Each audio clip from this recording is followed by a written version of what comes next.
Hello and welcome to the Brutal Iron Gym podcast, where our goal is to cut through the BS and deliver the brutal truth about topics related to health and happiness. So today's topic is a training discussion, and we're actually going to be discussing stretching versus massage therapy.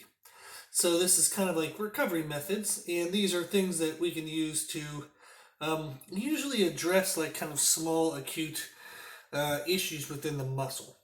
So the idea of this conversation came up between myself and a friend, and they had.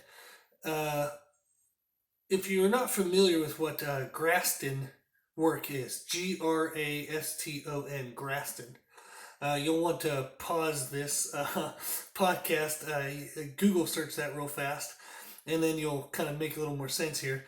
But Graston work is essentially where you take a metal tool and you drag it across your skin. And there are different treatment styles, like drag patterns and pressures and stuff like that, and different tools. But the idea of it is to address small intramuscular issues that are causing kind of movement irritations.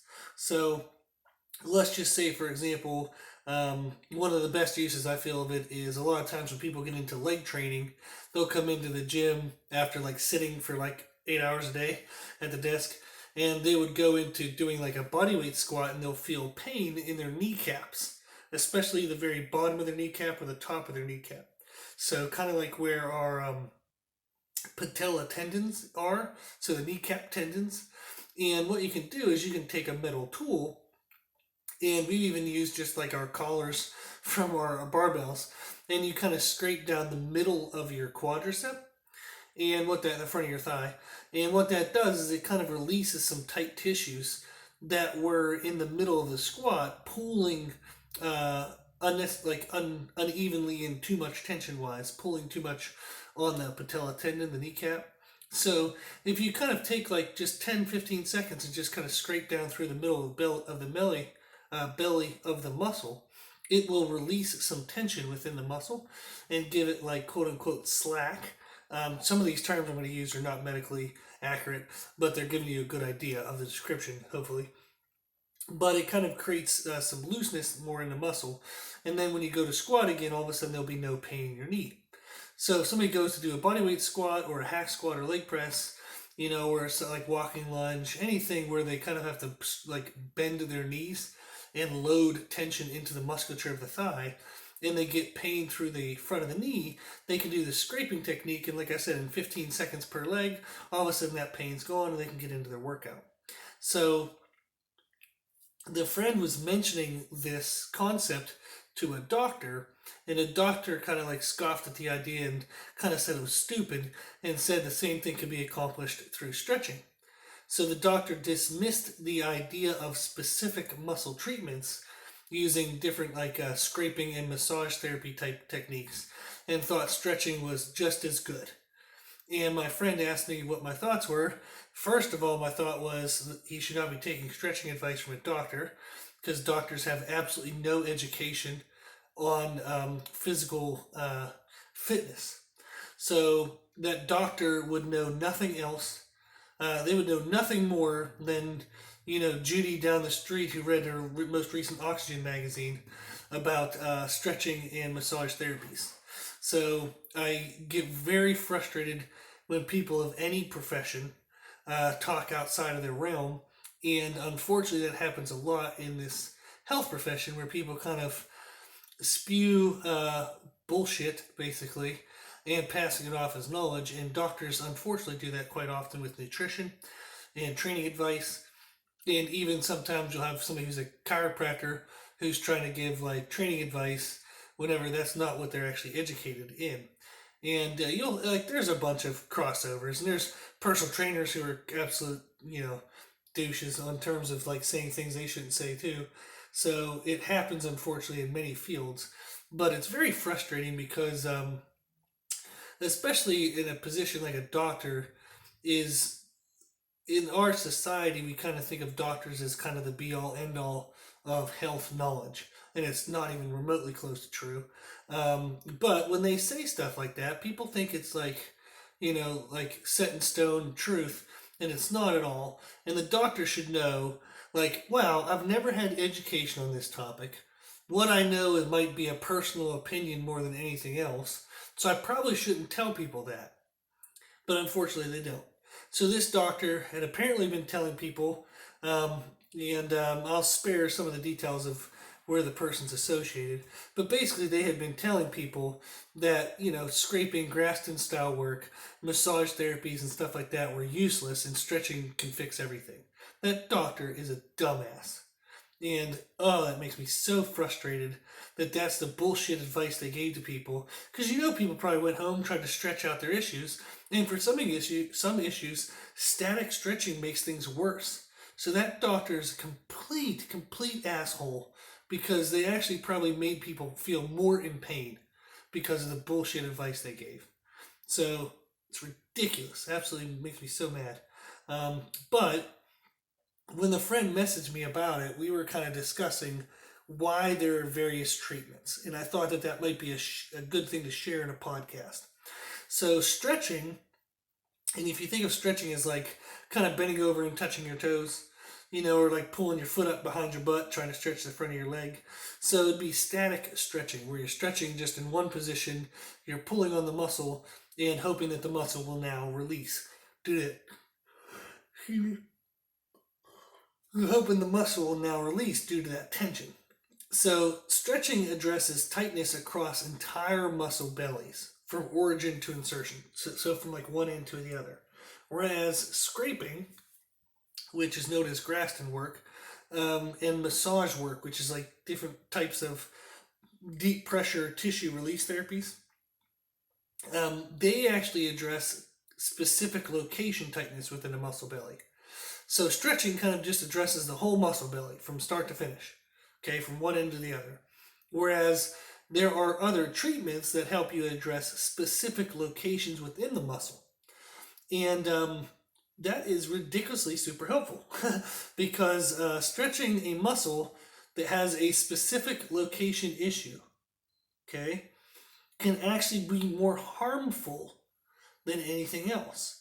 Because when you stretch a muscle, when you place it under like a static stretch, you're actually going to pull through the healthy tissues, both muscle tissue and connective tissue, before you would ever start to create tension enough to pull through the unhealthy specific location issues. So if you think of it as having like, there's various ways to kind of say all this. So I'm going to use terms that make sense again, like auditory sense, so that way you guys can kind of follow along, but they might not make perfect medical sense. But if we think of like, if we kind of run our hand, like our finger through a muscle, and there's a specific spot of the muscle that's really kind of tight, and we would often refer to those as like a knot in the muscle. So your muscle tissue actually can't be tied in knots, by the way. So that's not the greatest of terms. But you can feel like one specific spot of the muscle that actually has the tightness.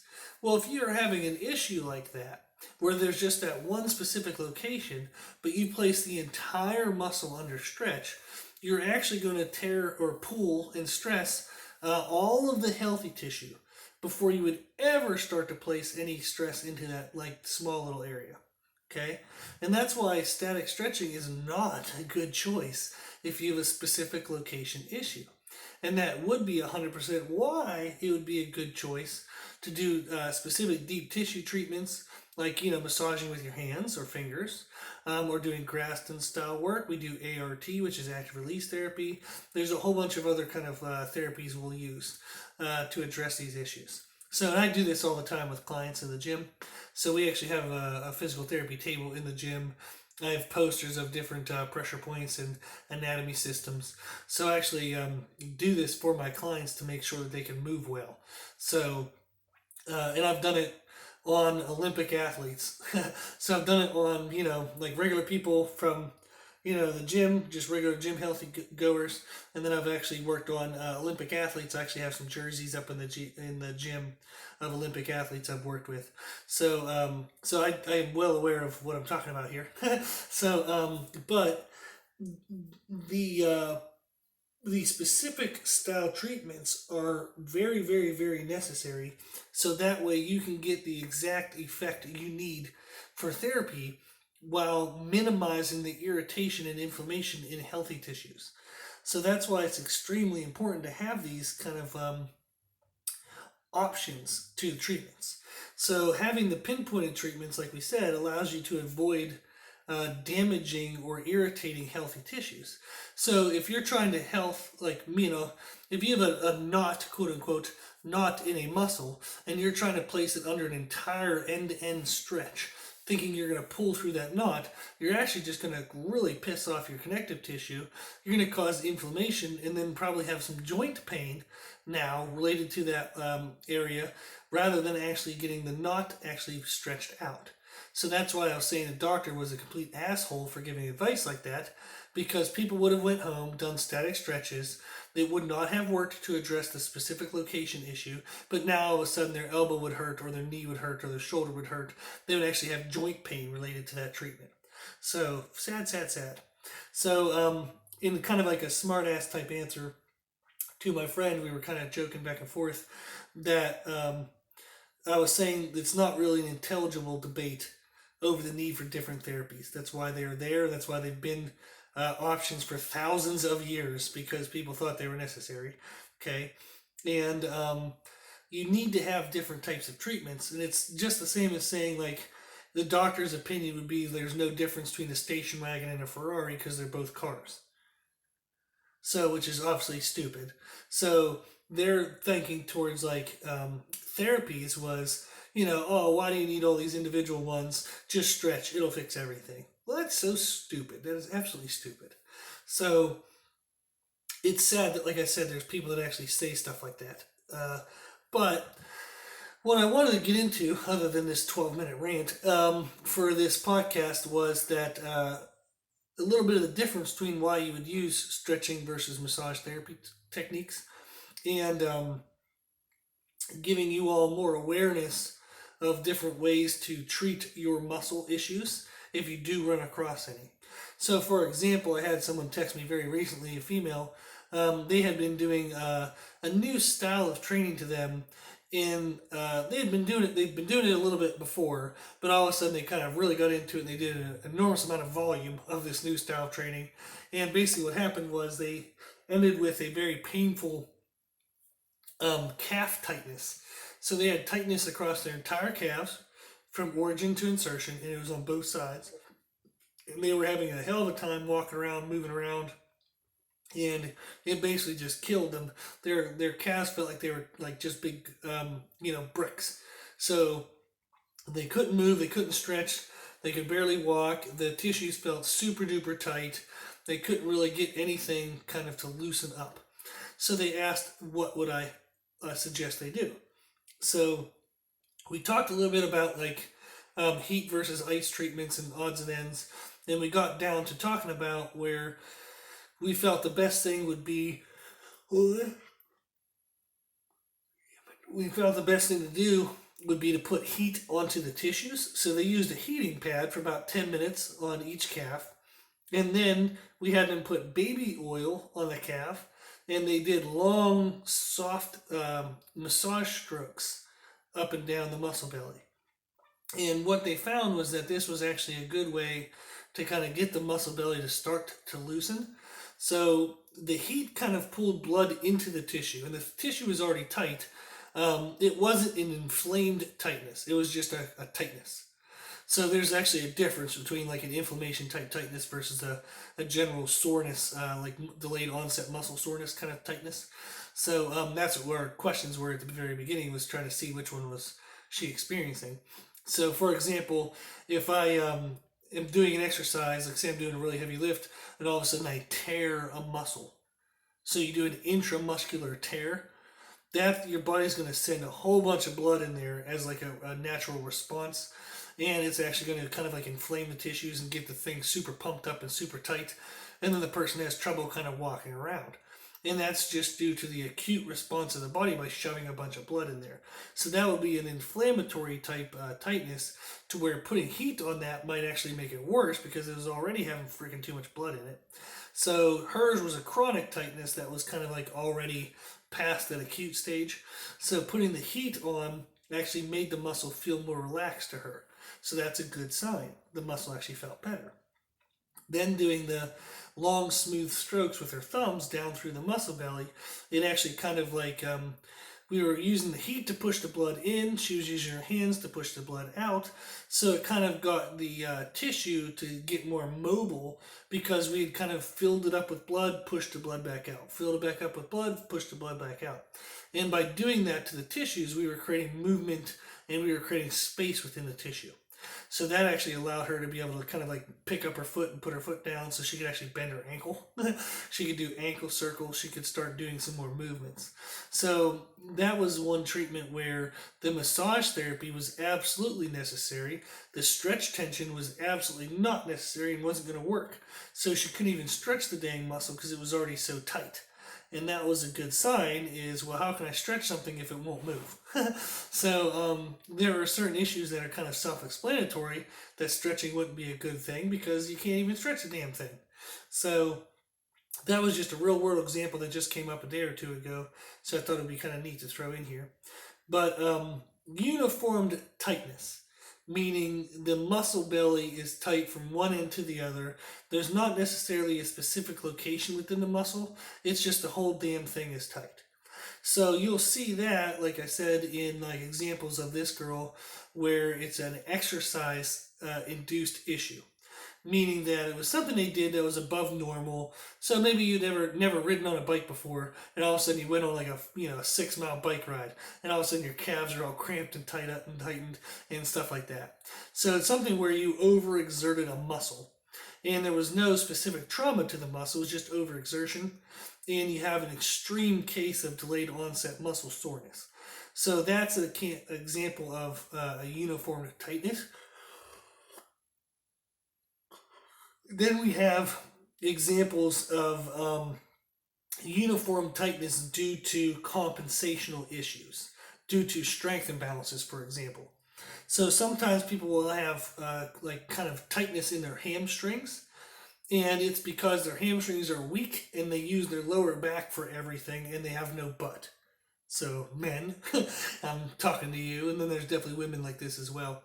But they kind of use their lower back for all their strength movements because they have no butt muscles and they have very weak legs. So they kind of like chicken legs, no butt, and they have like a thicker kind of midsection.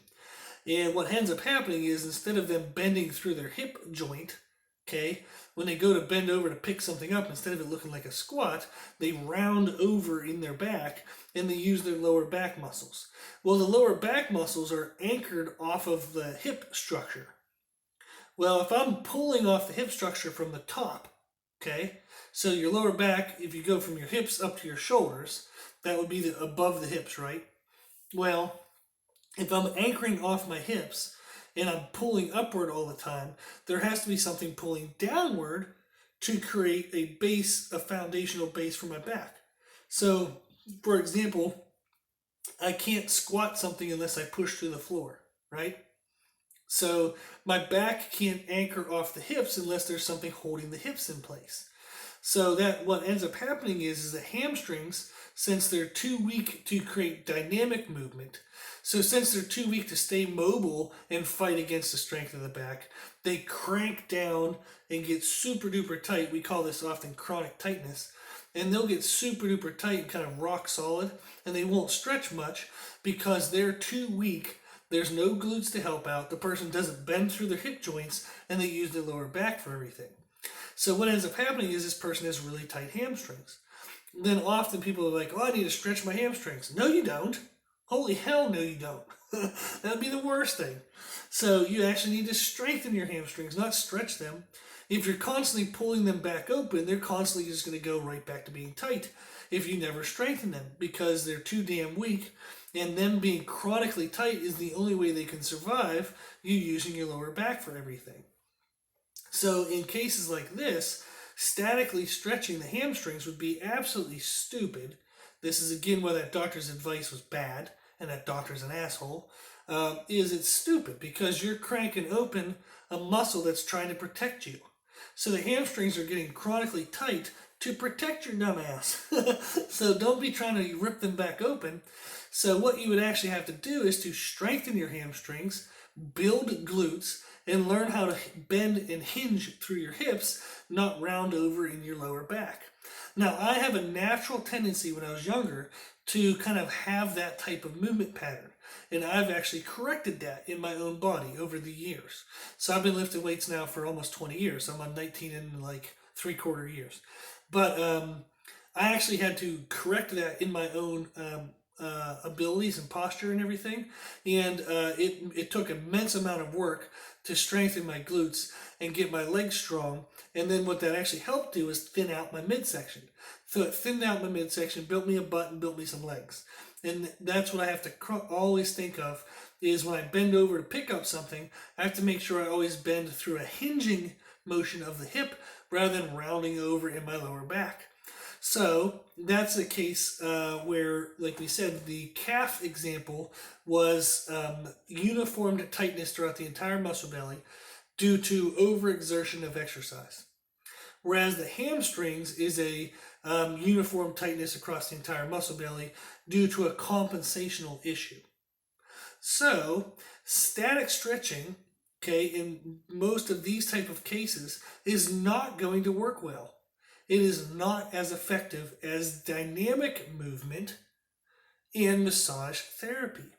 So in these cases, and strengthening for the hamstrings, but like for the calves, for example, if I just sit there and crank on an already tight muscle with a static stretch, it very rarely will give you any positive effect. It will actually probably just annoy the crap out of stuff. So creating some movement within the muscle, okay, which sometimes is still able, maybe the muscle's not so damn tight that you can't move it at all, it's just pretty tight. So you would create dynamic stretching. An example of that would be bodyweight calf raises. So by doing bodyweight calf raises, if you can sit there and do them for say 30 seconds, it starts pulling blood in and out, in and out, in and out of the tissues. Then all of a sudden you'll find that when you go into the stretch of the calf raise, so at the bottom portion, all of a sudden you can stretch a little bit further. You do another kind of 30 seconds, all of a sudden you can stretch even further. So that would be the same thing that we were creating with that females example, where we had to pull heat in using heating pad and then push blood out. We had to pull blood in using a heating pad. Then we had to push blood out using her hands. She was so tight that she couldn't even get into a dynamic movement. So if you can get into a dynamic movement, you have to do it long enough to get some blood response. So to actually get kind of like a muscle pump effect. And what that does is it helps open up those tight tissues. If you can't, if the muscle's so damn tight that you can't actually get dynamic stretching, then you have to do massage therapies. And there are other therapies as well, like floss bands, compression therapies, and whatever. But that would be an example of where understanding that if a muscle is already super duper tight, then static stretching it is probably going to make things worse or make no difference whatsoever. So it's important to know that whatever therapy you use should make things feel a little better when you're done with the therapy. Might not feel good while you're doing it, but it should feel better afterwards. And also whatever therapies you use should have a lasting effect. So I might have to do it, say, 3 or 4 times in 1 week, but then the next week I only have to do it once or twice, and then all of a sudden I only have to do it maybe once a week, every other week. Some kind of pattern like that, where there's noticeable improvement from session to session or treatment to treatment. Okay? Now, we have kind of examples where massaging, another example where massage is very helpful, is if you have a lot of males and females, but a lot of females specifically, if they have weak gluteus maximus, so that's our big glute muscle, okay? They might have a big butt, but it doesn't mean they have a strong muscle. So, but if they have weak gluteus maximus, what ends up happening is their smaller glute muscles internally in the hip get overworked. So these are muscles like the piriformis, the glute min, stuff like that. And what they'll feel is they kind of have this kind of like tightness around like their tailbone area. and when they go to squat, their butt kind of tucks underneath them, and it kind of just doesn't feel good. So sometimes in issues like that, for various reasons, they'll have like maybe a lower back pain, or they'll have sciatic nerve pain. So if they have lower back pain when doing lower body movements, and their hamstrings aren't tight, then what it usually means is these smaller glute muscles are tight. Or if they're having sciatic nerve pain, that means their piriformis muscle is tight. So what we do is we get them into a stretch position, and there's just, well, I mean, it's an opened position. So they lay on their side with their top leg lifted. So the knee is bent, the thigh is bent 90 degrees at the hip, and the knee is bent 90 degrees at the knee. So they're laying on their side, and their leg is up, almost like they're taking a big giant step. So what that does, it exposes and it opens up the smaller glute muscles. It thins out and stretches the glute max. So you can then do hand work to massage through the musculature of the inner glute. And what that does, it relieves lower back stress, and it relieves that sciatic nerve stress in most cases. There's many reasons why a sciatic nerve can be tight. But that's one specific example where doing hand treatments, massage therapy treatments, is much better than trying to statically stretch, because there's too many muscles in the way. So if you tried to statically stretch those inner glute muscles, you kind of have to yank through the hamstrings, you have to yank through the gluteus maximus. So there's a lot of healthy tissues you have to try to get through before you can even get to the right muscle. So that's one example. Another example we have where massage therapy is better is if you have tightness on the inner thigh muscles, so kind of like your groin and adductor area. Often if you're trying to do some kind of split style stretch or static stretch, that'll often pull unevenly through the knee joint, and people will experience having pain on the inside of their knee. So this is an issue where if you do massage therapy, you can get into the muscular tissue but not pull through the healthy connective tissue, which is annoying the knee joint. Another example, like we said, is the hamstrings. So if you tried to statically stretch the hamstrings, people tend to overstretch and over emphasize lower back movement, and they overcompensate using healthy tissues, and they don't actually work the tissue they really wanted to. So think of it now: if you bent over to try to touch your toes, you're going to round over in your upper back, you're going to round over into your lower back, you're going to rotate through the hips some, and then finally your hamstrings might actually get some tension.